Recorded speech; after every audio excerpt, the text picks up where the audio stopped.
Israel और फलस्तीन की जो लड़ाई है वो एक नए दौर में पहुंच रही है।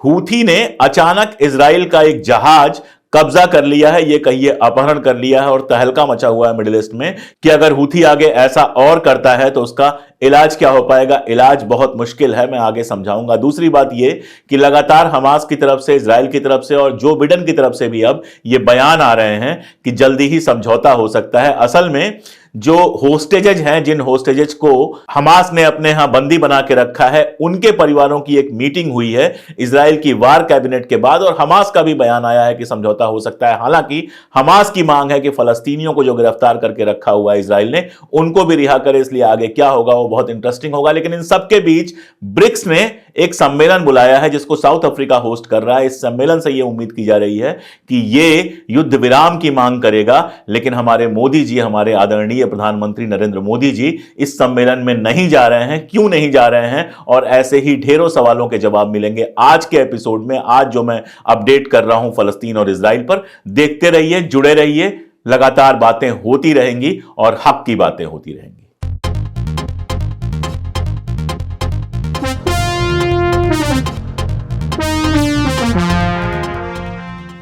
नमस्कार। इजराइल ने फलस्तीन पर जो हमला किया है, गाजा पर जो हमला किया है, उसकी एक बड़ी अपडेट सामने आई है।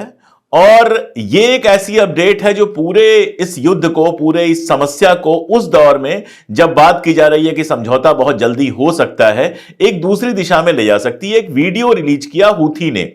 आप जानते हैं यमन का संगठन है हूथी, जिसको ईरान का समर्थन है।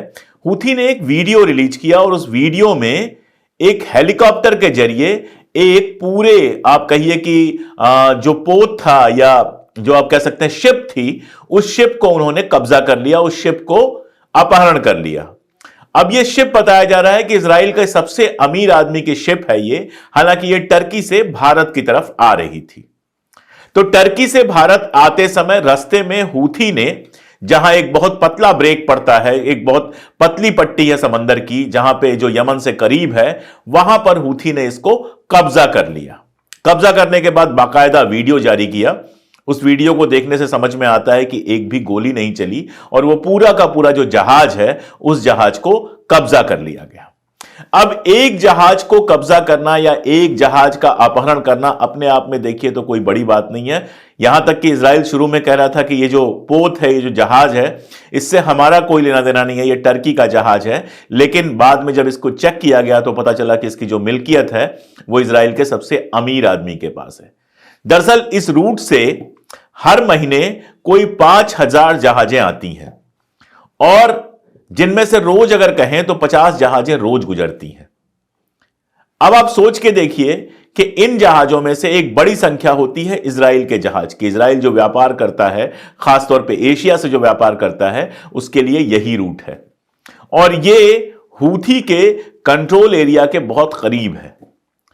तो एक ये बड़ा तनाव सामने आता है कि अगर इसके बाद भी हूथी लगातार इस तरह की कार्रवाई करता रहा, जो उसने कहा है कि जिस तरह से फलस्तीन के ऊपर, गाजा के ऊपर हमला किया है इजराइल ने, जिस तरह से गाजा के बच्चों को, औरतों को, शहरियों को मारा है, तबाह किया है, बर्बाद किया है, उसके मद्देनजर इस तरह की कार्रवाई वो करता रहेगा। मैंने पहले आपको बताया है कि हूथी के लिए मिसाइल अटैक करना बहुत मुश्किल काम है, क्योंकि हूथी से दूरी जो है इजराइल की वो 200 किलोमीटर से ज़्यादा की है और जिस रेंज की मिसाइल से, उस रेंज की मिसाइल अगर वो फेंकता भी है, पहले उसने कोशिश भी की है, तो बॉर्डर के आसपास वो गिरती है, बहुत ज़्यादा उसका असर इजराइल पर होता नहीं है।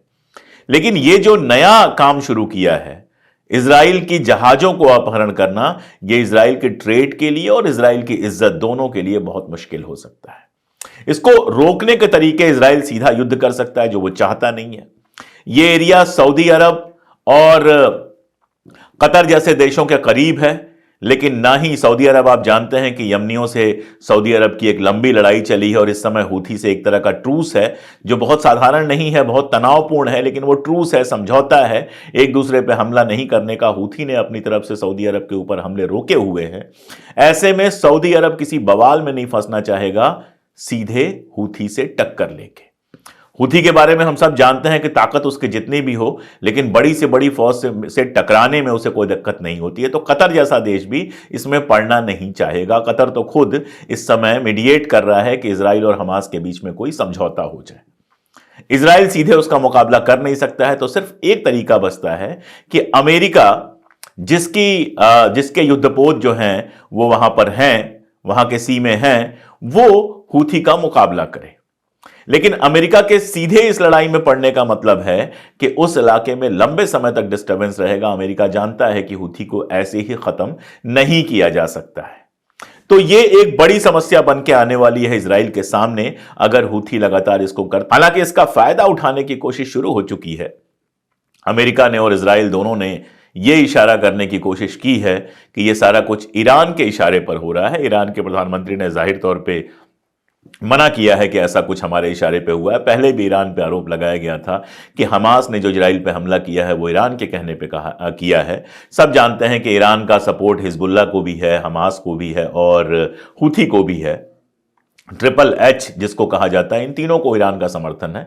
लेकिन ईरान ने बार बार इस बात पे कहा है कि हम उनका समर्थन जरूर करते हैं, लेकिन डे टू डे उनकी जो गतिविधियां हैं वो हम नियंत्रित नहीं करते हैं। असल में इजराइल और अमेरिका का इरादा इस युद्ध में सीधे ईरान को खींचने का है, लेकिन ईरान फिलहाल इस तरह से युद्ध में सीधे शामिल होने से बचता आ रहा है। हालांकि उस पूरी एरिया में अगर इजराइल का सबसे ज्यादा कोई आलोचना कर रहा है, इजराइल की सबसे बड़ा कोई आलोचक है इजराइल का, जो कहता है कि देयर इज नो इजराइल, वो जमीन फलस्तीनियों की है, जो 2 स्टेट नहीं 1 स्टेट सॉल्यूशन की बात करता है, तो वो ईरान है।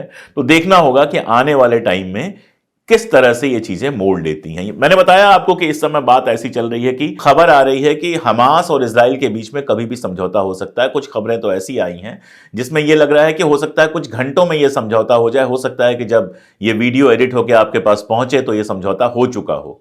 जो बिडेन ने, अमेरिका के जो राष्ट्रपति हैं, उनका कहना है कि होस्टेज डील जो है, यह समझौता होना यह है कि इजराइल लगातार कह रहा है कि हमास ने जिन लोगों को होस्टेज बनाया था, जिन लोगों को बंधक बनाया था, उनको वापस कर दे। लेकिन साथ में हमास की मांग यह है कि जो फलस्तीनी इजराइल की जेल में सड़ रहे हैं उनको भी रिहा किया जाए। दरअसल पूरी दुनिया में यही प्रचार किया गया, यही सबको लगता है कि इजराइल के लोगों को बंधक बनाया 7 अक्टूबर को हमास ने। यहां तक सबको पता है क्योंकि दुनिया के सारे टीवी चैनल, सारे मीडिया आप जानते हैं कि अमेरिका और इजराइल के कंट्रोल में है, या फिर हिंदुस्तान जैसे देश में जहां गोदी मीडिया है जो पता नहीं किसके कंट्रोल में है, आप जानते हैं किसके कंट्रोल में है, वहां यही प्रचार किया गया कि 7 अक्टूबर को हमास ने इजराइल के लोगों को, 100 से अधिक लोगों को बंधक बना लिया। उसका खूब प्रचार हुआ, उसकी खूब फोटोग्राफ्स आई, खूब सारी बातें हुई। लेकिन यह बात कहीं कही ही नहीं जाती है कि इजराइल ने उससे बड़ी संख्या में फलस्तीनियों को बंधक बना के, गिरफ्तार करके, बिना किसी दोष के रखा हुआ है। तो हमास यह मांग कर रहा है कि हम तो इजरायली जो आपके होस्टेज हैं उनको छोड़ देंगे, लेकिन बदले में आपको कुछ फलस्तीनियों को भी रिहा करना पड़ेगा जिनको आपने जेल में रखा है। कतर जो है वो इसमें मीडिएशन कर रहा है, मेडिटेट कर रहा है, बीच में जो आप कहते हैं बीच वाली जो भूमिका होती है समझौता कराने की, वो कर रहा है। और मसला इसी पर फंसा हुआ है कि क्या इजराइल भी फलस्तीनियों को रिहा करने पर राजी होगा। ऐसा लग रहा है, हालांकि इजराइल बहुत बड़ी बड़ी बातें करता है, लेकिन ऐसा लग रहा है कि इजराइल भी कुछ लोगों को रिहा करने पर राजी हो रहा है। इसी के चलते हमास का भी यह बयान आया है कि बहुत मुमकिन है कि बहुत जल्दी समझौता हो जाए। लेकिन समझौता जब होगा तब होगा, समझौता हो चुका होगा तो अच्छी बात है। इस सवाल का जवाब कौन देगा कि फलस्तीन के अंदर सदर्न गजा में जिस तरह की तबाही लेकर आया है इजराइल, इसकी सजा उसको कब मिलेगी। मैं आपको बताऊं, एक डॉक्टर हैं, डॉक्टर घनशन अबू सिफा। डॉक्टर घनशन अबू सिता, मैं नहीं जानता कि मैं जो नाम पढ़ रहा हूं वो सही पढ़ रहा हूं कि नहीं पढ़ रहा हूं, स्पेलिंग जो जैसी थी वैसा मैंने नाम पढ़ दिया। उनका एक वीडियो आया जिस वीडियो में वो कहते हैं कि इजराइल ने जिस तरह से अस्पतालों के ऊपर बम बरसाए हैं, ये बहुत सोच समझ के की गई प्लान जेनोसाइड थी। यानी उन्होंने योजना बनाकर, बाकायदा प्लानिंग करके जेनोसाइड किया है, वहां के छोटे छोटे बच्चों को मारा है। हालात इतने बुरे हैं कि 30, मतलब ये बात वॉशिंगटन पोस्ट भी कह रहा है, ये बात अल जजीरा भी कह रहा है कि 30 प्री मैच्योर बेबीज को यानी आप ये किस्सा समझिए कि उनकी माएं बच्चा जनने के लिए हॉस्पिटल में भर्ती थी, हॉस्पिटल को तबाह किया गया और उसमें बच्चों को 9 महीने पूरे होने से पहले, मैच्योर डिलीवरी होने से पहले ही उनकी डिलीवरी करा दी गई कि ऐसा ना हो ये मां के पेट में ही मर जाए।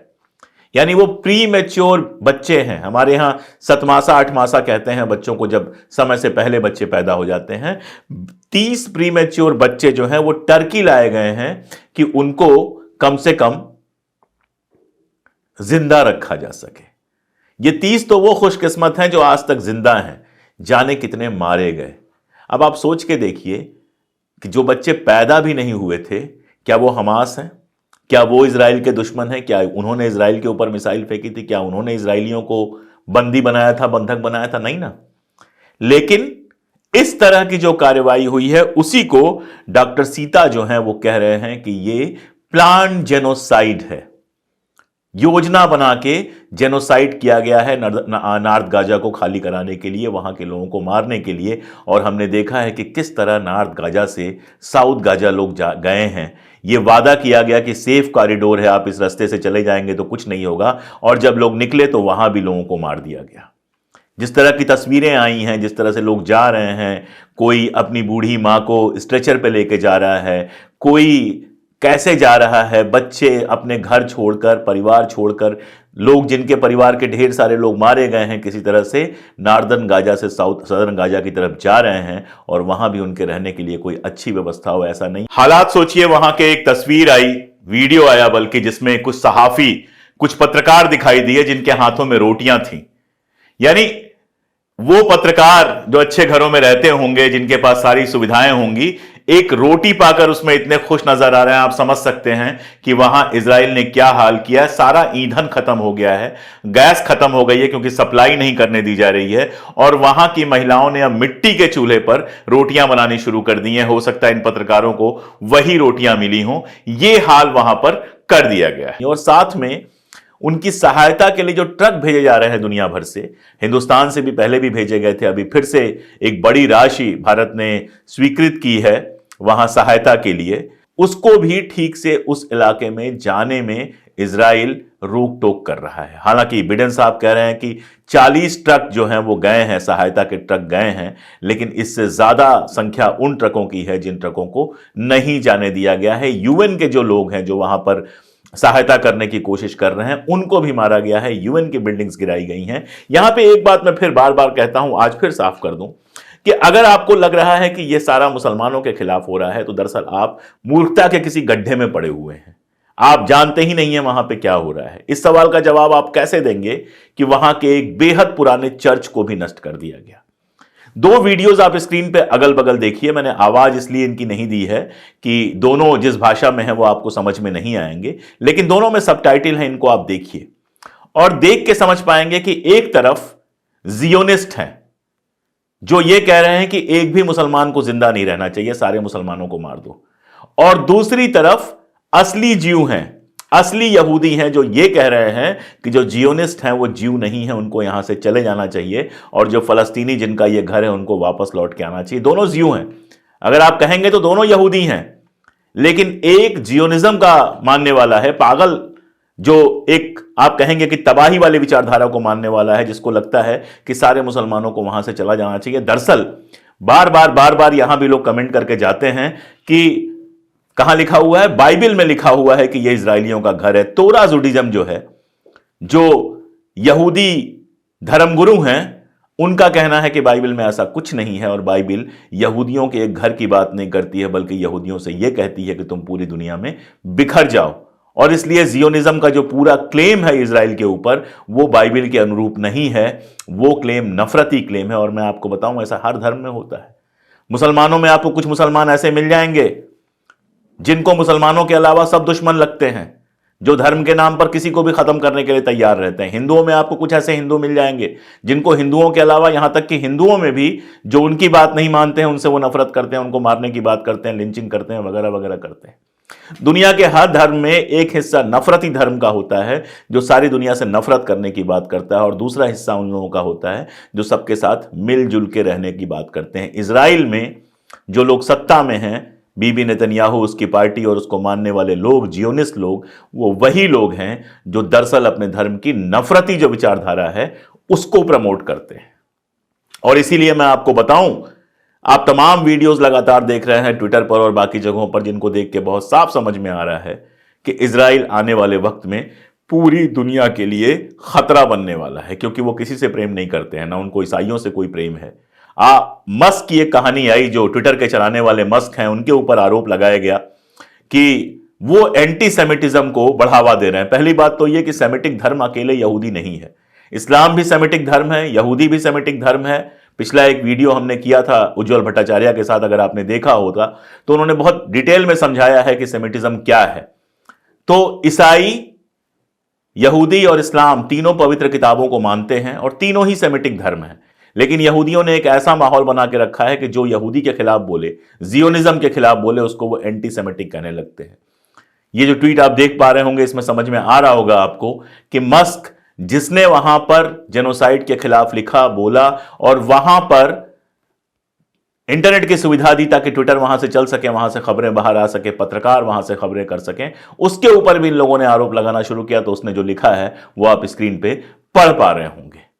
यानी ये यहूदियों के लिए पूरी दुनिया में नफरत पैदा कर रहे हैं और ये आज नहीं कल इनके खिलाफ आएगी। आज तो इस्लामोफोबिया का जमाना है, मुसलमानों को गाली देके हिंदुस्तान और बाकी सारे बहुत सारे ऐसे देशों का समर्थन इनको मिल गया है, लेकिन हमेशा नहीं मिलता रहेगा। और आखिर में एक बहुत जरूरी खबर है हमारे पास।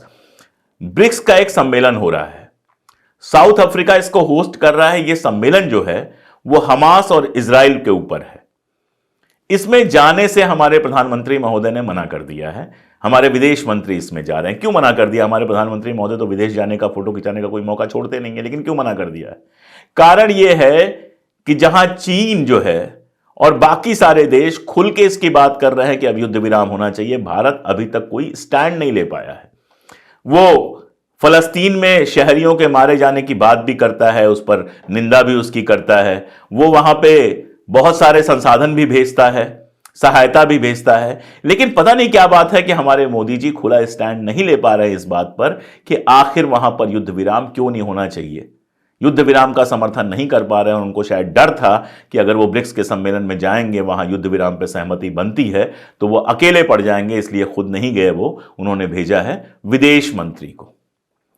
अब ऐसी हालात में जहां पे 5 साल के एक बच्चे को भी गिरफ्तार कर रहा है इजराइल, आरोप लगा के कि वो पत्थर फेंक रहा है, ऐसे हालात में जहां हॉस्पिटल्स के ऊपर बम गिरे हैं, ऐसे हालात में जहां जो माएं गर्भवती हैं उनको भी बर्बाद करने में, उनके ऊपर भी बम फेंकने में इजराइल को शर्म नहीं है, वहां युद्ध विराम का समर्थन करने में हमारे मोदी जी क्यों डर रहे हैं या उससे क्यों बच रहे हैं, यह समझना बेहद मुश्किल है। आप सोचिए कि वहां ऐसे हालात हैं कि यह कहा जा रहा है कि वहां पर कॉलरा जैसी या इस तरह की डिजीज कभी भी फैल सकती है, क्योंकि लगातार बमबारी हो रही है, तबाही हो रही है, उसमें बारिश भी हो रही है, गंदगी फैली हुई है, पूरे शहर का सिस्टम खराब है, लोग इधर से उधर जा रहे हैं।